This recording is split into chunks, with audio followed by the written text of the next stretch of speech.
মুসলমান মৌতকে কি তার চেয়ে বেশি ভালোবাসবে। মৌত তো একটা মৌত, মৌত কুল্লু নাফসিন যায়িকাতুল মৌত, মরনা তো হয়, মরতে তো হবেই একদিন, হয় পারে না ও পারে, চিত হয়ে বা উপর হয়ে। তো এমন মৌত দরকার যেই মৌতকে শাহাদাতের মৌত বলবে, যেই মৌতের পরে রব বলবেন খবরদার ওয়ালা তাকুলু লিমান ইউকতালু ফি সাবিলিল্লাহ আমওয়াত, খবরদার এদেরকে মৃত বলো না। এদেরকে কি বলবা না? না না, এদেরকে মৃত বলবা না, বাল আহইয়া, এরা কি? এরা জীবিত, বাল আহইয়া, এরা জীবিত, ওয়ালাকিন লা তাশউরুন, তোমাদের খবর নাই, তোমরা বুঝো না এরা জীবিত। এজন্য ফিলিস্তিনি বাচ্চা মারা যাচ্ছে, আমি দেখছি মারা যাচ্ছে তরপাতে, লেকিন রব দেখছেন জান্নাতের উঁচু মাকামে পৌঁছে গেছে। আমাদের কাছে এই যুদ্ধ আমাদের কাছে বাহিরে শুধুই আযাব মনে হয়। আল্লাহ তাআলা বলেন যাহিরুহু মিন কিবালিহিল আযাব, বাহিরে আযাব মনে হয়, ওয়াবাতিনহু রাহমা, আর ভিতরে শুধুই রহমত। ভিতরে কি বলেন? ভিতরে শুধুই রহমত।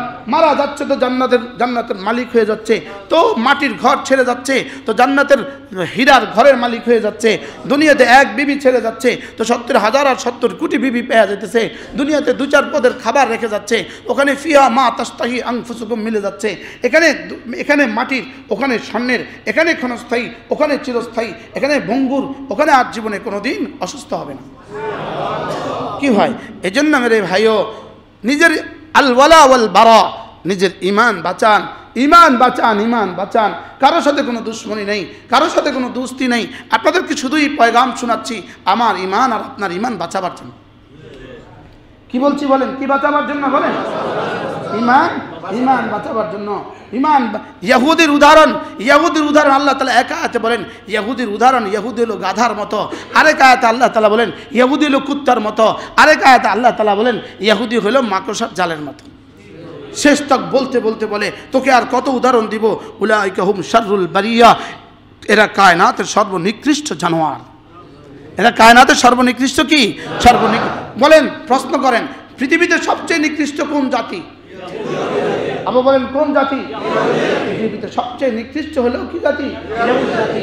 এদের উদাহরণ গাধার মতো, গাধা। এদের উদাহরণ গাধার মতো, এদের উদাহরণ কুকুরের মতো। মাসালুহুম কামাসালিল কালবে, এদের উদাহরণ কুকুরের মতো, আর এদের উদাহরণ হলো মাকড়সার জালের মতো। আচ্ছা বলুন তো দেখি, ঘরে যখন মাকড়সার জাল বানা তো বাড়িওয়ালা দেখে তামাশা দেখে, বিছানায় শুয়ে দেখে যে ও বাদশা এপাশে হুমড়ি খেয়ে লাফ দিয়ে নেট বানাচ্ছে। আর তার নেটে যখন ছোট কীট পতঙ্গ পড়ে ও ধরে খায়, ধরে কি করে খায়। তো বাড়িওয়ালা আচ্ছা থাক, ভাল লাগে না, থাক। লেকিন বাড়িওয়ালা দেখতেছে মেহমান আসবে, কালকে বাড়িতে মেহমান আসবে, ব্যাস একটা ঝাড়ু নেয়, একটা বাড়ি দেয়, শেষ। বলেন, এখন আল্লাহ তাআলা 100 বছর ধরে ছেড়ে দিয়েছে তার জমিন। এখন আল্লাহ তাআলা দেখতেছেন মেহমান আসবে, মাহাদি আসবে, ঈসা মসিহ আসবে। আল্লাহ তাআলা দেখতেছেন কি আসবে? বলেন, মেহমান আসবে। এজন্য ঝাড়ু দেওয়া শুরু হয়ে গেছে। কি হয়ে গেছে? বলেন, ঝাড়ু দেওয়া শুরু হয়ে গেছে। এটা আল্লাহ তাআলার ঝাড়ু। কওমে আদ, কওমে সামুদ, কওমে ফিরাউন, কওমে লূত আর কওমে নূহের সাথে যে আচরণ হয়েছে এখানেও সেটাই হবে। বলেন না ইনশাআল্লাহ। দেখার বিষয় হলো আমি কি করব। আমি আমার 2 ফোঁটা চোখের পানি দিয়ে ফিলিস্তিনিদের পক্ষে রব্বে কারীমের সাথে হিসাব নিকাশ করব। তাহলে আমি তো কিছু পারি না, আমি আমার দোয়াতে আমি শরীক হই।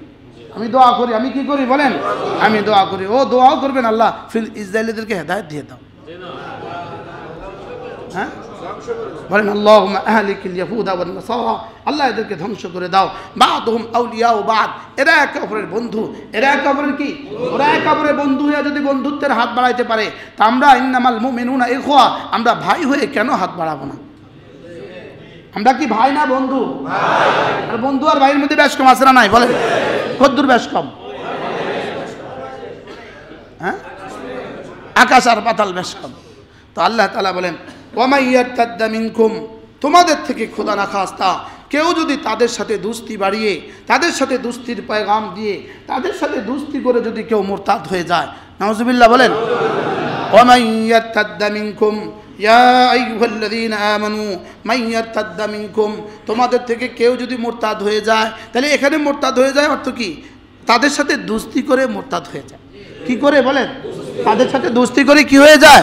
মুরতাদ হয়ে যায়। এবার দেখেন আল্লাহ তাআলা বলেন আমি তোর মুহতাজ না, তোকে আমার লাগবে না, তোকে আমার লাগবে না, তুই মনে করিস না তোকে আমার খুব দরকার, না তোকে আমার খুব দরকার নাই। ফাসাউফা ইয়াতিল্লাহু বিকাউমিন, আমি আরেক দল বানাবো।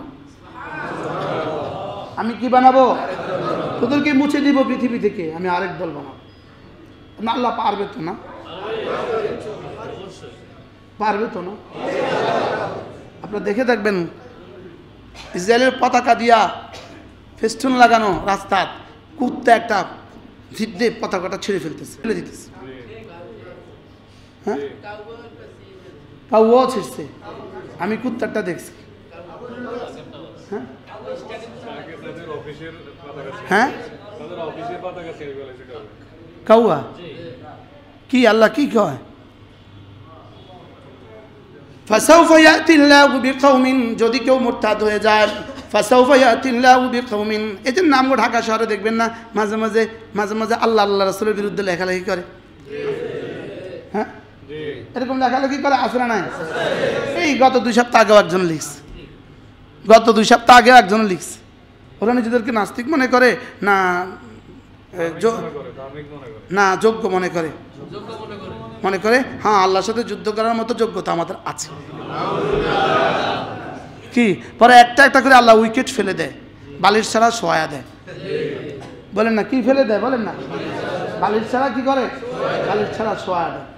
তো আল্লাহ তাআলা বলেন মান ইয়ারতাদ্দা মিনকুম, তোমাদের থেকে কেউ যদি মুরতাদ হয়ে যায়, বলেন নাউজুবিল্লাহ, আল্লাহ আমাকে বাঁচান। বলেন আল্লাহ আমাকে বাঁচান, আল্লাহ আমাকে শিরিক থেকে বাঁচান, আল্লাহ আমাকে কুফরি থেকে বাঁচান, আল্লাহ আমাকে ইরতিদাদ থেকে বাঁচান, আল্লাহ দিন ছেড়ে দেওয়া থেকে আমাকে বাঁচান, আল্লাহ আমাকে ঈমানে কামেল নসিব করেন। মান ইয়ারতাদ্দা মিনকুম, আপনি কে আর আমি কে? প্রত্যেকেরই আশঙ্কা আছে, প্রত্যেকেরই কি আছে বলেন? মান ইয়ারতাদ্দা মিনকুম, হযরত সিদ্দিক আকবর আর হযরত হানজালা দুজন একসাথে হয়েছে। হযরত হানজালা বলে আবু বকর, ভাই আবু বকর, আমার কেন জানি কি একটু ভয় ভয় লাগে, আমার ভয় ভয় লাগে। কি হয়েছে তোমার? না ফাঁকা হানজালা, আমি মনে হয় মুনাফিক হয়ে গেছি। কে বলতেছে? হযরত হানজালা বলতেছে না ফাঁকা হানজালা, আমি যেন মুনাফিক হয়ে গেছি। তো হযরত সিদ্দিক আকবর বলে কি বলো তুমি? আবু বকর, রাসূলের সামনে যখন যাই তখন হৃদয়ের যে হালত থাকে, যখন ঘরে আসি তখন আর এই হালত থাকে না, তো মনে হচ্ছে যেন আমারই ঈমান নাই। আরে ইনি সাহাবী। হযরত সিদ্দিক আকবর বলেন আরে ইনি সিদ্দিক আকবর বলেন তোমার যদি এই হালত হয় তা আমারও তো এই হালত। রাসূলের সামনে যতক্ষণ থাকি ততক্ষণ যেমন লাগে, রাসূল থেকে ফিরে আসলে আর কি লাগে না? এমন লাগে না? আমারও তো এই হালত, তো আমিও তো তাহলে মুনাফিক হয়ে গেছি। তো দুজনে রাসূলের কাছে গিয়ে বললেন ইয়া রাসূলুল্লাহ, আমাদের তো দিনের হালত এমন, আমরা কি করব? আমি কোনো মুনাফিক হয়ে গেলাম কিনা? আল্লাহ রাসূল বললেন আবু বকর, আমার সামনে থাকাকালীন তোমাদের হৃদয়ের যে অবস্থা হয়, বাহিরে গেলেও যদি তোমাদের এই অবস্থা থাকতো তো ফেরেশতা তোমাদের সাথে রাস্তায় মুসাফা বলে এটা সম্ভব না। হযরত ওমর রাসূল করিম সাল্লাল্লাহু আলাইহি ওয়াসাল্লাম যার কাছে, যেই সাহাবীর কাছে অনেক গোপন কথা বলেছেন, ইনি ছিলেন হুযায়ফা। কি বলেন? হুযায়ফা। হুযায়ফা ছিলেন সাহিবুস সিররির রাসূল, রাসূলের অনেক গোপন তথ্য হুযায়ফা জানতেন। হযরত হুযায়ফা রাসূলের কি অনেক গোপন তথ্য জানতেন। হযরত হুযায়ফা আল ইয়ামানী রাদিয়াল্লাহু তাআলা আনহু ইনাকে হযরত ওমর ডাকছেন, ডেকে বলেন ওমর, হুযায়ফা আমি তো আমিরুল মুমিনিন, জানো তুমি। হুযায়ফা আমি তোমাকে একটা কথা জিজ্ঞেস করি, বলো তো হুযায়ফা, আমার ব্যাপারে রাসূল কিছু বলে গেছে কিনা? আমার ঈমানের ব্যাপারে রাসূল কিছু বলে গেছে কিনা? আমি কখনো মুনাফিক হয়ে যাব এমন কোনো কথা রাসূল বলে গেছে কিনা? রাসূল যদি কারোর উপরে সন্দেহ করতেন যে মনে হয় সে মুনাফিক, রাসূল যদি কারোর উপরে সন্দেহ করতেন তো ফজরের সালাম ফিরিয়ে জিজ্ঞেস করতেন অমুক কি মসজিদে আছো? তো সাহাবায়ে কেরাম এদিক সেদিক তাকিয়ে বলতেন ইয়া রাসূলুল্লাহ আজকে তো সে মসজিদে নাই। রাসূল চেহারা মলিন করে ফেলতেন, মনে মনে যেন বলতে থাকতেন আমি যে তাকে বলছিলাম মুনাফিক হওয়ার সম্ভাবনা, এটা তো মুনাফিক হয়ে গেছে। কি ভাই আমাদের জীবনের হালত কি বলেন? আমাদের জীবনের হালত কি? আজান হয় মসজিদে আসি না, আমি পাক্কা মুমিন। কোন গুনাহ আমি করি না, আমি মুমিন। কোন অপরাধ আমি করি না, আমি মুমিন।